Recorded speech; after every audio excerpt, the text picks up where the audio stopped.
السلام علیکم ناظرین، میں ہوں رانا ساجد اور آپ دیکھ رہے ہیں پرائم نیوز۔ جس طرح کے وزیر اعظم عمران خان نے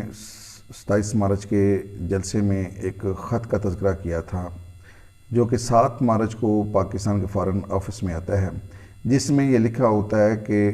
پاکستان میں عدم اعتماد کی جو تحریک ہے وہ پیش ہو رہی ہے، اور اس جو عدم اعتماد کو اگر جو ناکام ہوتی ہے تو اس صورت میں پاکستان کو سنگین نتائج بھگتنا ہوں گے، اور اگر یہ تحریک کامیاب ہو جاتی ہے تو پاکستان کی پچھلی ساری غلطیاں معاف کر دی جائیں گی۔ اس حوالے سے کافی شور برپا ہوا تھا۔ جو اپوزیشن کے لوگ تھے وہ یہ کہہ رہے تھے کہ یہ سب جو ایک ڈرامہ رچایا جا رہا ہے گورنمنٹ کی طرف سے، اس کو پتہ ہے کہ یہ اقتدار جو ہے وہ ہم سے جا رہا ہے، اس لیے یہ سارا وویلا کر رہی ہے۔ لیکن آج اس خط کو قومی سلامتی میٹنگ میں پیش کر دیا گیا تھا، جس میں جو آرمی کے جو بڑے جو افسران ہیں وہ شامل تھے، اور اس کے بعد جو اعلامیہ جاری ہوا کہ جس ملک نے ہمیں یہ خط لکھا ہے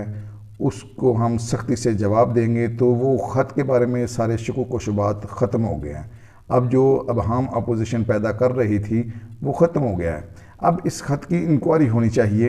کہ پاکستان سے وہ کون سے جو لوگ ان کے ساتھ ملوث ہیں، جو یہ حکومت پیسے کے بلبوتے پر گھرانا چاہتے ہیں، وہ کون لوگ ہیں، ان کا تعین ہونا چاہیے۔ اور اس کا مطلب ہے کہ اگر یہ خط میں جو بات عدم اعتماد کی ہوئی ہے تو اس کا مطلب ہے کہ پاکستان سے کچھ لوگ اس میں ملوث ہیں، اور جو ملوث ہیں ان کے خلاف انکوائری ہونی چاہیے، اور عوام کو بھی پتہ ہونا چاہیے کہ یہ لوگ غدار ہیں جو